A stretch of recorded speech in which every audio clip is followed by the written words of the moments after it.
ಸಾಕಾಗಿದೆ.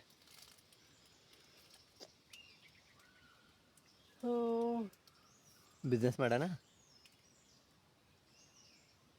ಅಲ್ವಾ? ಇದೇ ಥರದ್ದೊಂದು 10 ಮರ ಹಾಕಿಬಿಟ್ರೆ ತೋಟದಲ್ಲಿ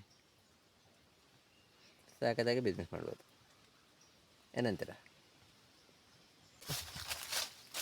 ನಾನು ಹುಡ್ಕೊಂಡು ಹೋಗ್ತಾ ಇದ್ದೀನಿ, ನೋಡೋಣ ಅದರಲ್ಲಿ ಹೇಗಿರುತ್ತೆ. ಇದಂತೂ ಪೂರ ಕಡ್ದಾಕಿದ್ದೀವಿ.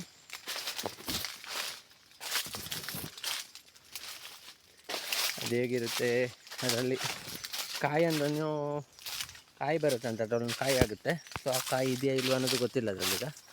ಅದು ಆ್ಯಕ್ಚುಲಿ ಜನವರಿ ತಿಂಗಳಲ್ಲಿ ಆಗುವಂಥದ್ದಂತೆ. ನೋಡೋಣ ಹೇಗಿದೆ ಏನು ಅಂತ. ಇದೆ ನೋಡಿ ನಮ್ಮ ತೋಟ, ಸುಮಾರು ಒಂದು 2-2.5 ಎಕರೆ ಅಷ್ಟಿದೆ. ಕಾಫಿ ಮತ್ತು ಮೆಣಸು ಮಾತ್ರ ಇರೋದು. ಈಗ 2 ಆಗಿದೆ ತೆಗೆದು. ಸೊ ಅಡಿಕೆ ಹಾಕಿಲ್ಲ, ಯಾಕಂದರೆ ಸ್ವಲ್ಪ ನೀರಿಂದು ಸ್ವಲ್ಪ ಕಷ್ಟ ನಮಗೆ. ಸೊ ಪಂಪ್ ಸೆಟ್ ಎಲ್ಲ ಇಲ್ಲ. ಪಂಪ್ ಸೆಟ್ ಇದ್ದರೂ ನಮಗೆ ನದಿಯಿಂದ ಪೈಪ್ ಹಾಕಲಿಕ್ಕೆ ತುಂಬ ಖರ್ಚು ಬೀಳುತ್ತೆ, ಮತ್ತು ಬೇರೆಯವ್ರ ಜಾಗದಿಂದ ಲೈನ್ ಮಾಡಿ ತರಬೇಕು. ಹಾಗಾಗಿ ಅದ್ರ ಬಗ್ಗೆ ಯೋಚನೆ, ಅಡಿಕೆ ಹಾಕೋ ಆಸೆ ಅಂತ ಇತ್ತು, ಆದರೆ ನೀರಿನ ಸ್ವಲ್ಪ ಪ್ರಾಬ್ಲಮ್ ಆಗಿ ಅದ್ರ ಬಗ್ಗೆ ಇನ್ನೂ ಯೋಚನೆ ಮಾಡಿಲ್ಲ. ನಾವು ಕೂಡ ಮಳೆಯ ಆಶ್ರಿತಾಗಿ, ನಾವು ಕೂಡ ಮಳೆಯ ಒಂದು ಆಸೆಯಲ್ಲೇ ಇರೋದು. ಮಳೆ ಬಂದರೆ ಏನಾದರೂ ಕೆಲಸಗಳಾಗುತ್ತೆ. ಮತ್ತು ಒಂದು ವೇಳೆ ನೀರು ಹೊಡೆಯೋಕ್ಕೆ ಶುರು ಮಾಡಿದ್ರೆ ಯಾವಾಗಲೂ ಹೊಡಿತಾನೇ ಇರಬೇಕು, ಅಷ್ಟಿದೆ ಬಿಸಿಲು, ಧಗೆ ಎಲ್ಲ. ಸೊ ನಮ್ಮದು ನೋಡಿ ಇಲ್ಲೇನು ಅಷ್ಟೊಂದು ಗಿಡ ಬಾಡಿಲ್ಲ. ಅಲ್ಲಿ ಮತ್ತು ಮನೆ ಹತ್ರ ಸ್ವಲ್ಪ ಗಿಡಗಳು ಬಾಡಿದ್ದಾವೆ ಬಿಸಿಲಿಗೆ. ಇಲ್ಲಿ ನೋಡಿ ಗಾಳಿ ಕೂಡ ಚೆನ್ನಾಗಿ ಬರುತ್ತೆ, ಏನು ತೊಂದರೆ ಇಲ್ಲ. ಬನ್ನಿ ಅಲ್ಲಿ ನೋಡೋಣ, ಮರದ ಹತ್ರ ಹೋಗೋಣ.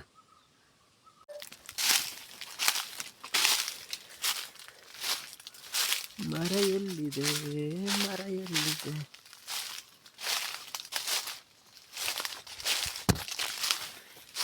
ಮರ ಎಲ್ಲಿದೆ, ಮರ ಎಲ್ಲಿದೆ? ನಮ್ಮ ತೋಟ ಏನು ಅಷ್ಟೊಂದು ಚೆನ್ನಾಗಿಲ್ಲ, ಕೆಲಸ ಕಡಿಮೆ ಆಗಿದೆ ತೋಟದಲ್ಲಿ. ಕೆಲಸ ಮಾಡಿಸ್ಬೇಕು ಈ ಸರಿ. ಕೆಲಸ ಕ್ಲೀನಾಗಿ ಮಾಡಿಸಿದ್ರೆ ಮುಂದಿನ ವರ್ಷ ಕ್ರಾಪ್ ಸ್ವಲ್ಪ ಜಾಸ್ತಿ ಎಕ್ಸ್ಪೆಕ್ಟ್ ಮಾಡ್ಬೋದು. ಇಲ್ಲ ಅಂದರೆ ಹಿಂಗೆ ಕತೆ.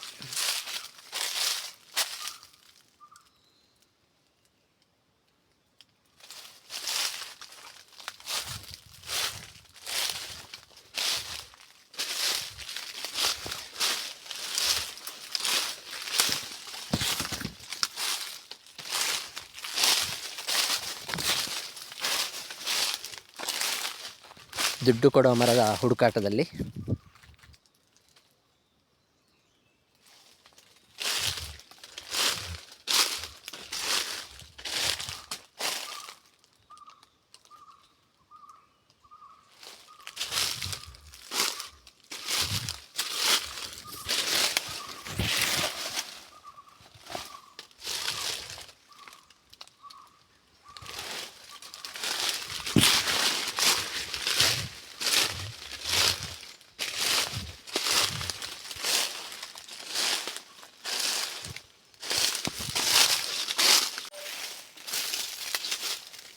ಫೈನಲಿ ನೋಡಿ ಹುಡುಕಿದೆ ಮರನ. ಇದೆ ಬಿರಿಯಾನಿ ಎಲೆ ಮರ.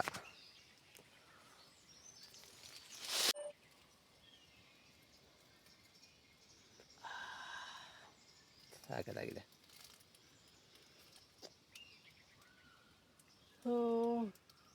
ಬಿಸ್ನೆಸ್ ಮಾಡೋಣ ಅಲ್ವಾ? ಇದೇ ಥರದ್ದೊಂದು 10 ಮರ ಹಾಕಿಬಿಟ್ರೆ ತೋಟದಲ್ಲಿ ಸಾಕಾದಾಗೆ ಬಿಸ್ನೆಸ್ ಮಾಡ್ಬೋದು. ಏನಂತೀರ?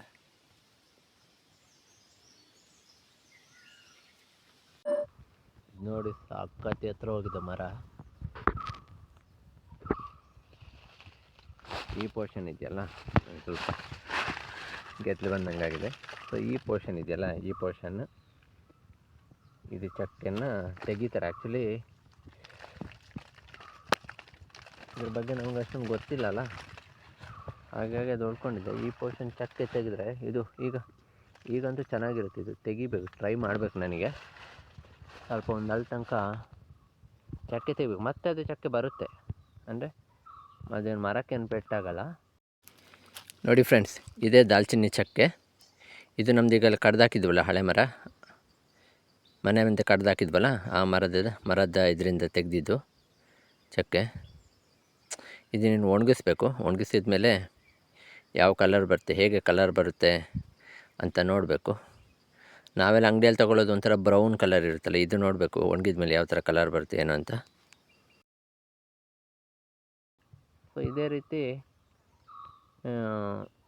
ಇದೇ ಕೃಷಿ ಮಾಡಿದವ್ರು ತುಂಬ ಜನ ಇದೆ. ನಾನು ನೆನ್ನೆ ಯೂಟ್ಯೂಬಲ್ಲಿ ವೀಡಿಯೋ ನೋಡಿದೆ, ಅದ್ರ ಮೇಲೆ ನನಗೂ ಯಾಕೆ ಅನ್ನಿಸ್ತು. ಯಾಕಂದರೆ ಇದಕ್ಕೆ ಜಾಸ್ತಿ ನೀರು ಬೇಕಂತ ಇಲ್ಲ,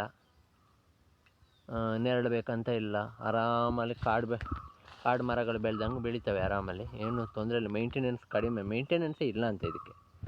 ಹಾಗಾಗಿ ಯಾಕೆ ಸುಮ್ಮನೆ ಅಡಿಕೆಯಿಂದ ಹೋಗಬೇಕಲ್ಲ, ಅದ್ರ ಬದಲಿಗೆ ಅಡಿಕೆ ಬದಲಿಗೆ ಇದನ್ನೇ ಒಂದು ಸ್ಟಾರ್ಟಿಂಗಲ್ಲಿ ಒಂದು 10 ಗಿಡ ಮಾಡಿ ಬೆಳೆದು ನೋಡಿದರೆ ಪ್ರಾಫಿಟೇಬಲ್ ಅಂತಿತ್ತು. ತೋಟದ ಮಧ್ಯೆ ಹಾಕೋ ಪ್ರಯತ್ನ ಮಾಡ್ಬೋದು. ಸೊ ನಮ್ಮದು ಕಾಫಿ ಗಿಡ ಎಲ್ಲ ಕೆಲವುದೆಲ್ಲ ದೊಡ್ಡವಿದ್ದಾವೆ, ಕಡಿಬೇಕು. ಸೊ ಕಡ್ದಾಗ ಅದ್ರ ಮಧ್ಯೆ ಇದನ್ನು ಹಾಕ್ಬೋದಲ್ಲ ಅಂತ ಯೋಚನೆ ಮಾಡ್ತಾಯಿದ್ದೀನಿ ಈಗ. ಸೊ ಬಿಸ್ನೆಸ್ ಮಾಡೋಕ್ಕೊಂದು ಒಳ್ಳೆ ಪ್ಲ್ಯಾನ್ ಸಿಕ್ತು.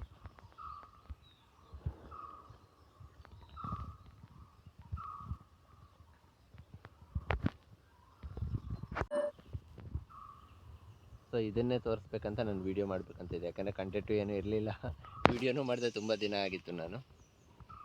ಸೊ ಬ್ಲಾಗಿಗೆ ಒಂದು ವೀಡಿಯೋ ಆದಂಗೆ ಆಗುತ್ತೆ ಅಂತ ನೆನ್ನೆನೇ ಯೋಚನೆ ಮಾಡ್ತಿದ್ದೆ, ಮರ ಹುಡುಕಬೇಕು ಎಲ್ಲಿದೆ ಅಂತ. ಸರಿ, ಬ್ಲಾಗಿಗೆ ಒಂದು ವೀಡಿಯೋ ಆಯಿತು.